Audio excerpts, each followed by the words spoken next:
하나님의 말씀, 오늘 우리가 나눌 말씀 히브리서 12장입니다. 12장 2절입니다. 2절.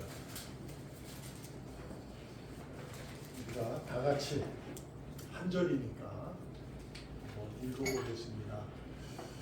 천천히 읽어보겠습니다. 히브리서 12장 2절 시작. 믿음의 주요 또 온전하게 하시는 이인 예수를 바라보자. 그는 그 앞에 있는 기쁨을 위하여 십자가를 참으사 부끄러움을 개의치 아니하시더니 하나님 보좌 우편에 앉으셨느니라. 아멘. 네. 히브리 기자가 예수님께서 그리스도로 오셔서 감당하신 내용을 그분이 하셔야 할 본분이죠. 책임을 얘기하고 있는 부분이에요. 우리도 오늘 다시 한번 우리가 꼭 잊지 말아야 할 것을 의인은 신앙에 대한 본질을 잊으시면 안 돼요. 이게 내가 삶의 내용으로 우리가 살다 보면 본질을 가지고 살다가 삶의 상황과 조건 때문에 자꾸 본질보다 그러한 다른 것에 우리가 마음을 뺏기게 되고 그것으로 있어서 신앙을 거기서 챙기려고 하고 그것을 신앙으로 고기 되기를 원하는 부분으로 자주 흘러갑니다.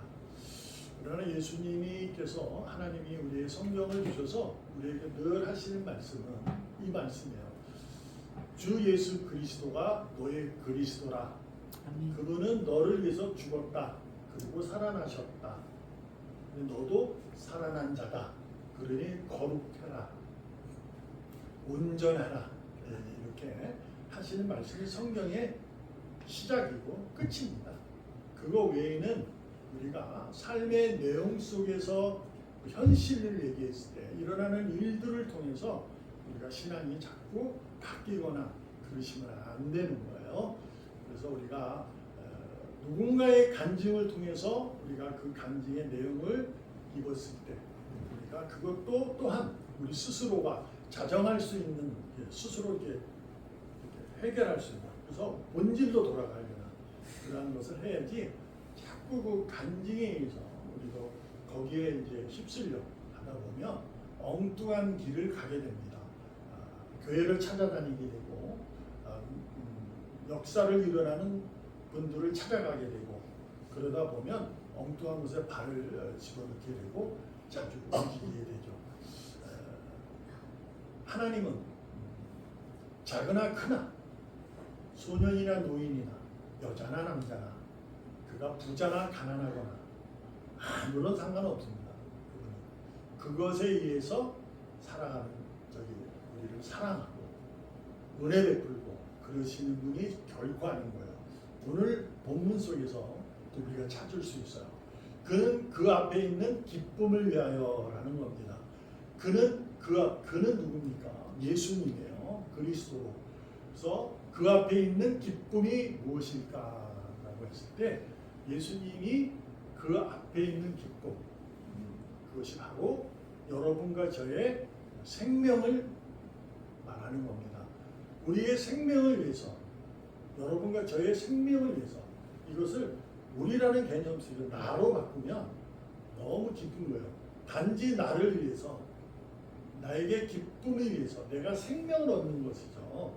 그 기쁨에서 그분은 십자가의 죽음을 참으시고 또한 십자가의 죽음이라는 것은 그 당시에는 가장 부끄러운 죽음이었거든요.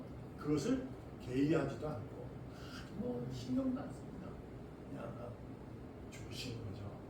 이것이 얼마나 놀라운 사랑인지 여러분과 제가 늘 깨달아 가셔야 돼요.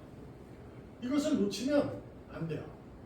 주님이 나를 위해서 십자가의 죽음도 부끄러워하지 않았다라는 거예요.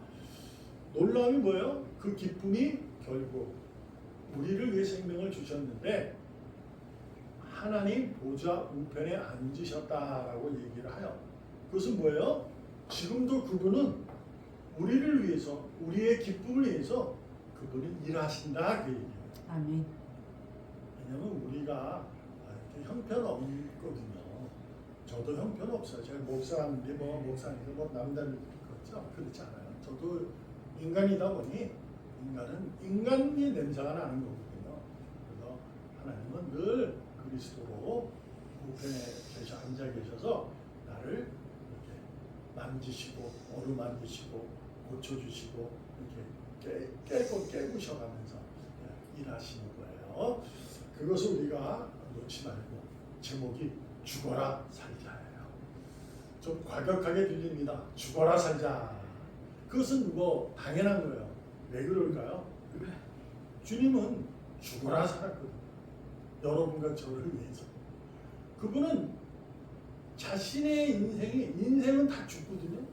근데 그분은 자연스럽게 죽은 것이 아니고 단지 여러분과 저를 위해서 살았어요. 근데 그 삶이 죽어라 사는 거예요. 죽기 위해 살아가는 거예요. 그러니까 여러분과 저도 죽어라 살아야 돼요. 의인은 죽어라 살아야 돼요. 세상에서도 말합니다. 삶에서 자신의 삶이서 내가 누구인가를 발견해야 돼요. 그러면 누구인지를 알게 되면 어떻게 살아야 되는지를 알아야 됩니다. 이것을 우리가 법률적 얘기할 때 누구인가 책적이죠. 권리죠. 나는 대한민국의 사람이야. 그럼 이게 나의 권리거든요. 그러니까 그 권리를 가지고 어떻게 살아야 되는가 의무죠. 그렇죠? 대한민국의 사람이면 우리가 알듯이 뭐 배웠잖아요. 납세, 국방, 교육 의무를 지고 있어요. 그 권리를 가지고 그 의무를 하는 거죠. 그래서 뭐냐? 삶에는 책임이 따른다 그 얘기예요. 권리를 가진 자는 의무를 해야 돼요. 이것을 안 하면 안 되는 거잖아요. 그죠? 대한민국의 사람이 딴짓하면 안 되잖아요. 그죠? 그래서 이것을 책임 있는 사람이 되는 거야. 결국 의인은 어떻게 돼요? 우리는 여러분과 저는 의인이잖아. 그러니까 우리는 의인이라는 것을 우리가 권리를 가지고 있어요. 그 의인이라는 것은 어떤 권리를 준 거예요? 너는 생명을 얻었어. 이렇게 된 거잖아요. 그러면 어떻게 살아야 돼요? 생명 있는 자로 살아야 돼요. 그게 의무예요. 그게 뭘까요? 주님의 뜻대로 사는 거예요. 어떻게 살아야 하는가? 주님의 뜻대로 사는 거예요. 그러니까 주님의 뜻대로 산다 했을 때 이제 막연하게 얘기하면 그것이 뭔지가 어렵잖아요. 그죠? 왜 내 삶은, 내 현장은, 내 현실은 성경에서 말하는 주님의 뜻과는 좀 다를 수 있거든요. 내 생각에. 그래서 제가 늘 본질을 잊으면 안 된다 하는 거예요. 그래서 본질은 주님의 뜻대로 사는 거예요. 뜻대로 어떻게 살아야 돼요? 죽어라 살아야 돼요. 죽어라. 네? 여러분 죽어라 살아야 돼요. 죽어라 사시기 바랍니다. 근데 죽어라 산다 이 얘기에 가만히 들어보세요. 죽어라 산다. 이 뭐예요? 죽어라 산다. 이게 죽는 것처럼 산다 이런 얘기잖아요. 그러니까 죽어라 산다는 것은 시간이 있다는 거예요. 시간. 그 죽는다는 개념 속에 뭔가가 있는 거예요. 기간이. 그러니까 내가 오늘 눈을 뜨고 일어나면 죽어라 사는 거예요. 근데 죽는 게 아니잖아요. 죽어라 사는 거잖아요. 그러니까 살기 위해서 죽어라 하는 거예요. 이 시간이 필요해요. 그래서 성경은 그래서 시간을 이렇게 얘기해요. 여러분과 저에게 시간이 있다는 거예요. 인내하라. 충성하라. 이래 되는 거죠. 그래서 성경에서는 기뻐하고 감사하고 기도하고 이것이 하나님께서 그리스도 안에서 여러분과 저를 향한 그분의 뜻이다. 이렇게 성경은 기록하고 있는 거예요. 그러므로 여러분과 저는 죽어라 산다는 것은 그러한 삶이 되는 거예요. 인내와 충성에 대한 헌신, 거기에는 기쁨이요 감사요 쉬지 않는 곧 주님과 친밀함으로 살아야 한다라는 거죠. 죽어라 산다는 건 그런 겁니다. 한 가지 이제 성경에 등장하는 여인을 한 명 소개하고자 합니다. 여러분도 잘 아시는 사마리아 여인, 우물가의 사마리아 여인은 남편이 여러분도 알다시피 많았어요. 그 여인은 왜 남편이 많았을까? 근데 성경에 보면 남편이 아니에요. 남자예요. 남편이래 한데 그 진짜 결혼을 하거나 그러지 않고 그냥 사는 거죠. 사실혼처럼. 이렇게. 왜 그랬을까? 그 사마리아 여인은 죽어라 사랑을 찾았던 거예요. 사랑을 찾기 위해서 이 남자 저 남자, 물론 그 남자가 전쟁에서 죽거나 어떻게든 도망 모르겠지만 성경에 기록하지는 않고 있어요.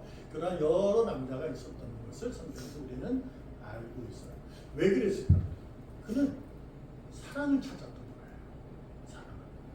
자기도 사랑을 받아서 근데 계속 안 되는 거예요. 그래서 그는 그 더운 정오에 다들 잠잘 때 몰래 나와서 물을 기르는 거죠. 창피한 거야. 뭐 한 번, 두 번 때는 안 그랬을 것 같아요. 근데 이게 계속되니까 창피해지는 거야. 자기는 사랑을 찾았는 거야. 이게 남들이 보기에는 이상하게 느껴지는 거죠. 아이, 저 여인 저 이상한 여자네. 뭐 이렇게. 그래서 그는 정오, 해가 뜨거울 때, 그때 몰래 나와. 다들 자거든요. 그때 저기 이스라엘인들 다 자는 거예요. 너무 더우니까 일을 안 해요. 물론 뭐 잠자는 사람이 다는 아닐 수 있어요. 그렇지만 그랬다는 거예요. 정오에 왔다는 건 자기가 창피하다는 걸 아는 거죠. 그래서 나왔는데 거기서 누굴 만나요? 주님을 만납니다. 곧 진짜 사람을 만나게 된 거예요. 그래서 거기서 뭐 이렇게 사마리아 여인과 주님과의 대화가 있어요. 그걸 뭐 여러분도 아시다시피 알지만 결국 주님이 진짜 살아있는 것을 그는 그분과 대화 속에서 목마르지 아니하는 영생의 샘물이라는 걸 깨닫게 되잖아요. 진짜 사랑을 알게 된 거예요. 남편을 계속 남자를 사랑을 찾아 죽어라 살았는데 결국은 진짜 사랑을 만나자 그는 죽어라 뭐라고 살아요? 내가 만난 그가 그리스도다. 나는 그리스도 예수를 외치는 부끄러워하고 아주 창피했던 그 여인이 자기 마을에 가가지고 소리를 외치는 거예요. 남들이 봤을 때 자기는 남편이 많은 사람으로 인정받아서 부끄러운 사람이에요. 그런데 그것을 다 무시하고 내가 진짜 사랑을 만났다 이렇게 외치게 된 거죠. 그렇게 죽어라 살았어요. 물론 죽어라 외치고 나서 그 여인이 어떻게 살았다는 내용은 성경에 기록하지 못해요. 아니 그걸 기록했으면 이게 뭐 우리가 성경을 보지도 못할 거예요. 그렇지만 유추를 생각을 해보면 그 여인은 아마 진짜 주님을 만나기 위해 진짜 사랑을 찾아 그는 주님만을 외치며 살아갔을 걸로 믿습니다. 이것이 죽어라 사는 거예요.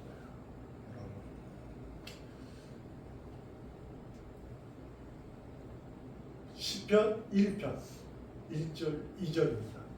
여러분 잘 아는 거예요. 그래서 읽어보는 거예요. 시작. 복 있는 사람은 악인들의 길을 따르지 아니하며 죄인들의 길에 서지 아니하며 오만한 자들의 자리에 앉지 아니하고 오직 여호와의 율법을 즐거워하며 그의 율법을 주야로 묵상하는도다. 시편 1편 1절, 2절, 뭐 9절까지 있는데 다 몰라도 이걸 모르는 뭐 내용은 뭐 정확하게 글자의 순서도 모르고 하지만 그래도 이거 다 복 있는 사람을 복 있는 사람은 오직이에요. 그러니까 뭐 악인, 죄인, 오만한 이거 다 떼어버리고 하도 복 있는 사람은 오직 말씀으로 산다 이렇게 되는 거죠. 그죠? 자, 죽어라 산다는 얘기는요. 여러분 말씀드렸다시피 죽어라는 건 시간의 개념이 포함됐다고 했어요. 그래서 거기는 인내가 있고 충성이 있고 기쁨이 있고 감사가 있고 주님의 친밀함이 있어야 된다라고 했죠. 그러므로 죽어라 살자 여러분 지나치고 과격하게 들려서 치열하게 사는 것처럼 느끼지만 이것을 가만히 생각해보면 시편 말씀을 우리가 마음에 새기게 되면 죽어라 사는 것이 어떻게 사는 거냐면요. 복 있는 사람으로 살아가는 거예요. 그래서 진지하게 사셔야 돼요. 진중하게 사셔야 합니다. 막 뭐 그런 의미로 될 수 있지만 이들이 자 삶을 하면 여러분과의 삶은 부끄러워하지 않는 삶을 사셔야 됩니다. 부끄러워하지 않는 삶. 아담이 죄를 짓고 타락해서 쫓겨나요. 죽은 거예요. 하나님이 왜 죽었는데 살려주셨을까? 근데 살려줄 때 무엇을 입혔어요? 예수 그리스도의 가죽옷을 입힙니다. 왜 입혔어요? 벌거벗을 때 그들은 부끄러움이 없었어요. 하나님이 세상을 지으시고 첫 창조를 하신 후에 인간들을 만나 벌거벗게 만든 거예요. 그러니까 우리가 지금 벌거벗는다는 개념이 하나님이 처음에 창조를 하실 때는 없었어요. 근데 어떻게 타락한 이후에 벌거벗으면 부끄럽다 하고 느껴진 거예요. 그게 그때 들어온 거거든요. 근데 타락하기 전에는 하나님 말씀을 순종하면 부끄러움이 없어요. 근데 하나님 말씀이 자기가 생각한 대로 집착하는 사랑을 찾아다니다 보면 부끄러워지는 거예요. 그래서 하나님이 죽은 너를 예수 그리스도 가죽옷을 이렇게 입힌 거죠. 부끄러운 것을. 그렇죠? 부끄러운 것을 가려주신 거예요. 예수님은. 그런데 이것을 언제 깨요?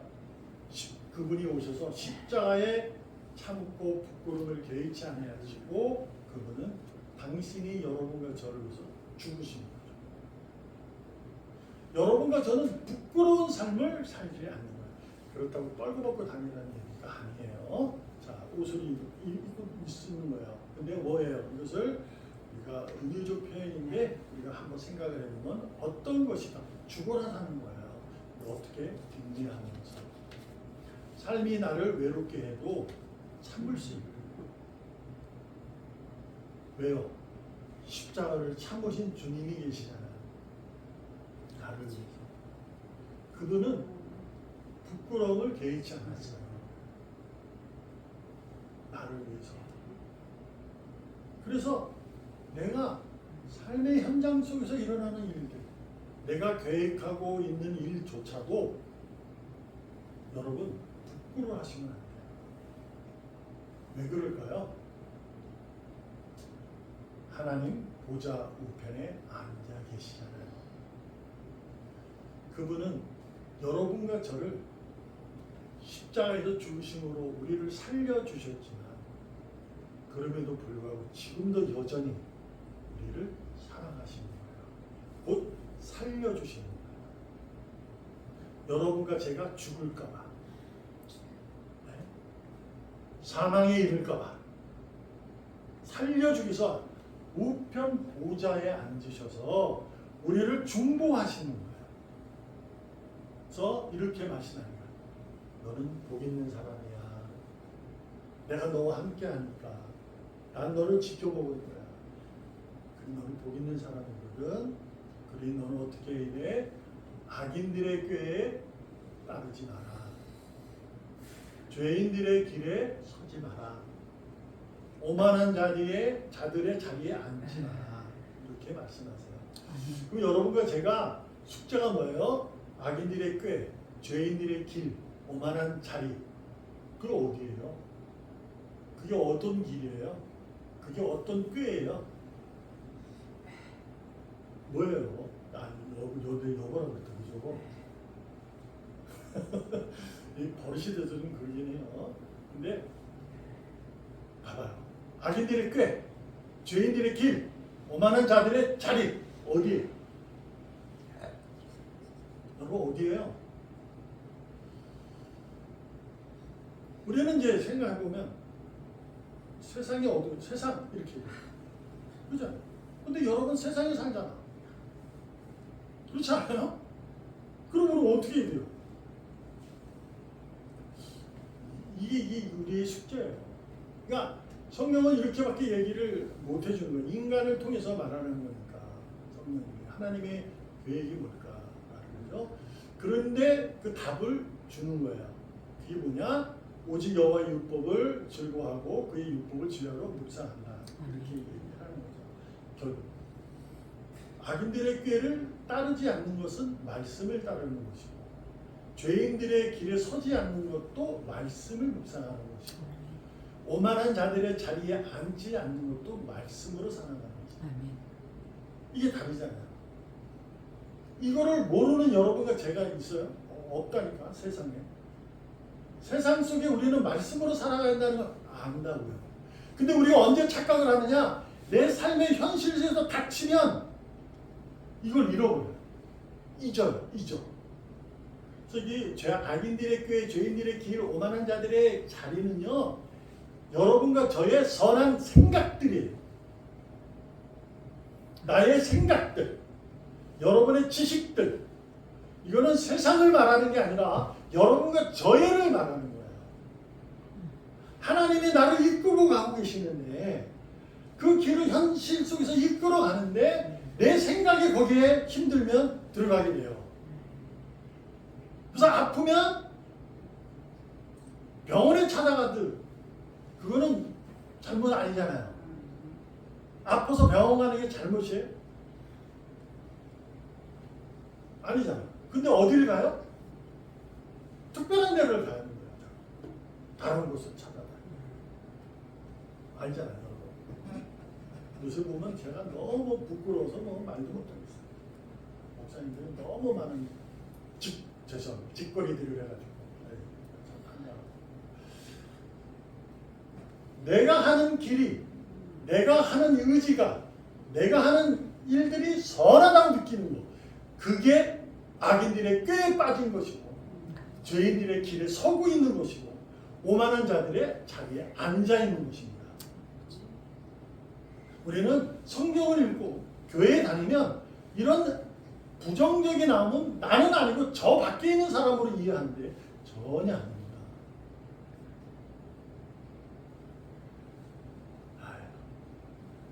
내 선한 의지, 내 선한 의지가 하나님의 선한 의지가 아니고 내가 선한 의지, 내가 말하는 의지, 그것들이에요. 근데 이것을 왜 그러냐?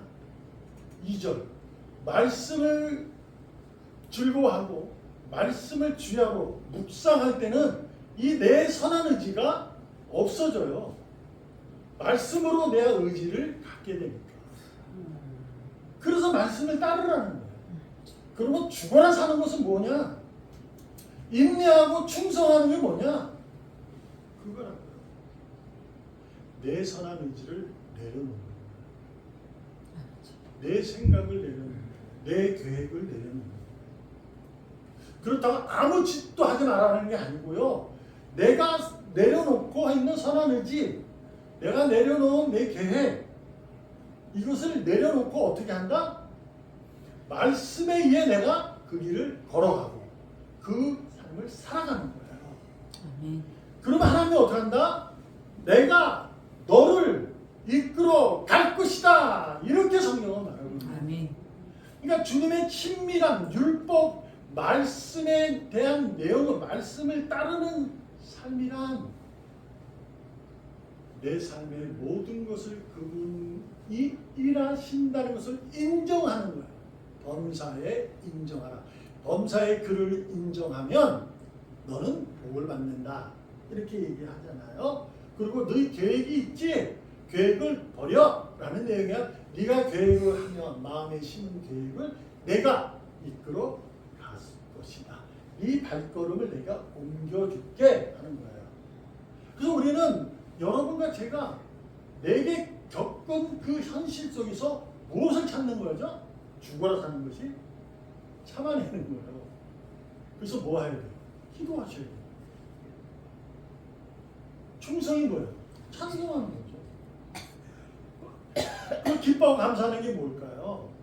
주님이 친밀한 말씀에 대한 주님의 친밀한 것은 두려우면 평안으로 바꾸시는 거예요. 염려는 주님의 위로로 바꿔가는 거예요. 이번에 우리 임정희 집사님 어머님이 큰 아픔을 겪잖아요.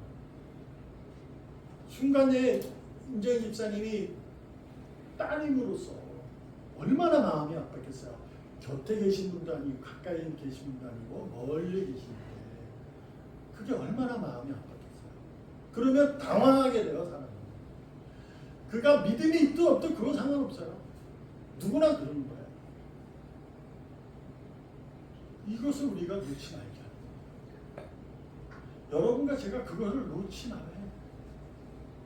나는 의인이다 라는 것을 다시 한번 되새기고 다시 내가 사랑을 첫사랑을 찾아가듯이 우리는 그 신앙의 본질을 내가 찾아야 돼요.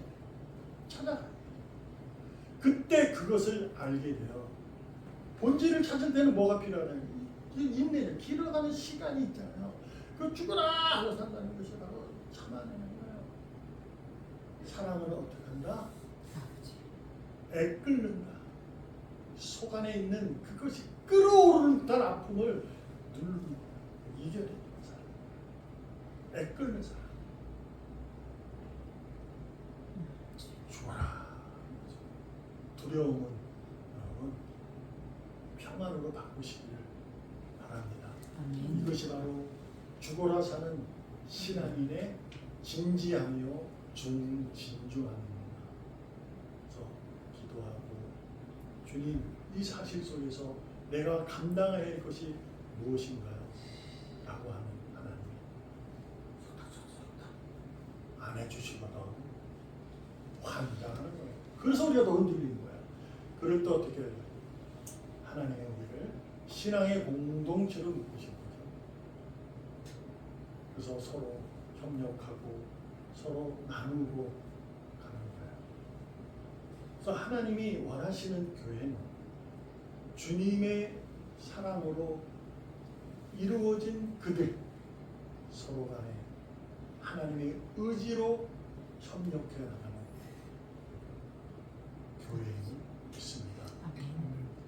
두려움이 있다면 서로 평안을 나눠주시고 염려의 가운데 있다면 위로해 줄 수 있는 우리가 되어야 합니다. 이것이 바로 죽어라 살아가는 여러분입니다. 그렇다면 마지막으로 부탁합니다. 복 있는 자는 삶 속에서 주님에게 모든 시선을 뺏기셔야 합니다. 아멘. 그분의 둔 신앙의 시선을 눈을 그것 때문에 저것 때문에 그쪽으로 돌리지 마시고 그럼에도 불구하고 그 시선을 딱 바라보면서 내가 가야 할 그 길 아프면 아픈 대로 내가 감당하는 세상에 병원도 찾아다니시고 저기 하면 어떤 수단과 방법을 동원해서라도 찾아가면서 주님이 함께함을 믿고 믿음의 길을 어떻게 뚜벅 걸어가셔야 합니다. 휙 하고 기적만 말하지 마시고 기적은 반드시 있어요. 그건 있어요. 여러분도 아실 거예요. 무당도 귀신 부르는데 그 기적도 내고 다 하잖아요. 있어요. 우리는 기적은 뭐예요? 여러분과 제가 이미 살았다는 거잖아요. 아멘. 이거 외엔 주님도 야 보여줄 것도 없어. 내가 나타낼 것도 없어. 라고 말씀하셨잖아요. 요나의 기적 외에 내가 할 수 없다. 그렇잖아요. 그러니까 그 기적을 가진 여러분과 제가 다른 아주 이렇게 이런 조그만 기적을 바라보고 거기에 마음 뺏기지 말고 그럼에도 불구하고 나는 주님에게 시선을 뺏기고 그분에게 마음을 뺏기고 그분을 향한 마음이 평안과 위로가 이 세상에 있는 두려움과 염려가 다 사라질 수 있도록 우리가 그분에게 시선을 뺏겨서 오늘도 인내하시고 여러분과 제가 충성하는 기뻐하고 감사하는 진짜 사랑으로 죽어라 살아가기를 주님의 이름으로 전심을 다해서 축복합니다. 아멘. 네, 기도합니다. 하나님 감사합니다. 우리가 무엇이간데 이렇게 사랑을 베푸셔서 살려주셨습니까? 그것은 바로 주님의 한없는 세상이 측량 못하는 사랑임을 다시금 깨닫습니다. 이 사랑을 가진 자로서 오늘도 아니 내일도, 아니 주는 만날 그날까지 평안과 위로로 살아가는 우리 모두가 될 수 있도록 축복하여 주시옵소서. 아멘. 예수님의 이름으로 감사하며 기도합니다. 아멘. 아멘.